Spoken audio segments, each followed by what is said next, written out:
আম্মাজান আয়েশা জিজ্ঞেস করেছিলেন, ইয়া রাসূলুল্লাহ, আমি যদি কদর পেয়ে যাই আমি কি বলবো এ রাতে? মা আদউ, কি দোয়া করব? রাসূল সাল্লাল্লাহু আলাইহি ওয়াসাল্লাম বললেন, তাকুলিন, আয়েশা তুমি বলবে, আল্লাহুম্মা ইন্নাকা আফুউন তুহিব্বুল আফওয়া ফাআফু আন্নি। আয়েশা তুমি যদি কদরের রাত পেয়ে যাও এটা বলবে, হে আল্লাহ আপনি ক্ষমাশীল, আল্লাহ আপনি ক্ষমাকে পছন্দ করেন, আল্লাহ তাই আপনি আমায় ক্ষমা করেন। হে আল্লাহ আপনি ক্ষমাশীল, আপনি ক্ষমাকে পছন্দ করেন, আল্লাহ আপনি আমাকে ক্ষমা করেন। এই দোয়াটা আমরা যেন বেশি বেশি করি। আমার সাথে সাথে সবাই একটু পড়ুন মেহেরবানি করে, আল্লাহুম্মা ইন্নাকা আফুউন তুহিব্বুল আফওয়া ফাআফু আন্নি।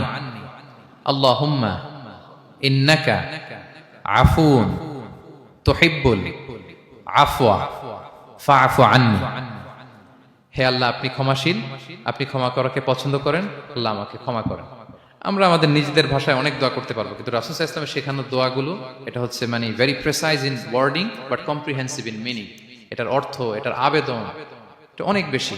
আমি অনেক 10টা 20টা বাক্য বলে এত সুন্দর কথা মিলাতে পারবো না। রাসূল সাল্লাল্লাহু আলাইহি ওয়াসাল্লাম যেটা শিখিয়ে দিয়েছেন, আগে আল্লাহর প্রশংসা করলাম, আল্লাহ আপনি ক্ষমাশীল, আবারও প্রশংসা, আল্লাহ আপনি তো ক্ষমা করাকে পছন্দ করেন। যেটা আপনি পছন্দ করেন না ওইটা তো চাচ্ছি না, যেটা আপনার পছন্দ, যেটা আপনি করতে ভালোবাসেন, গাফিরিয যামবি ওয়া কাবিলিত তাওব, আপনি ক্ষমা করাকে পছন্দ করেন, তওবা কবুলকে আপনি পছন্দ করেন, তো সেটাই তো চাচ্ছি আপনার কাছে, আপনি আমার তওবা কবুল করুন, আল্লাহ আপনি আমাকে ক্ষমা করুন। সো এই দোয়াটা প্রত্যেক রাতে যেন আমরা বেশি বেশি করি। সম্মানিত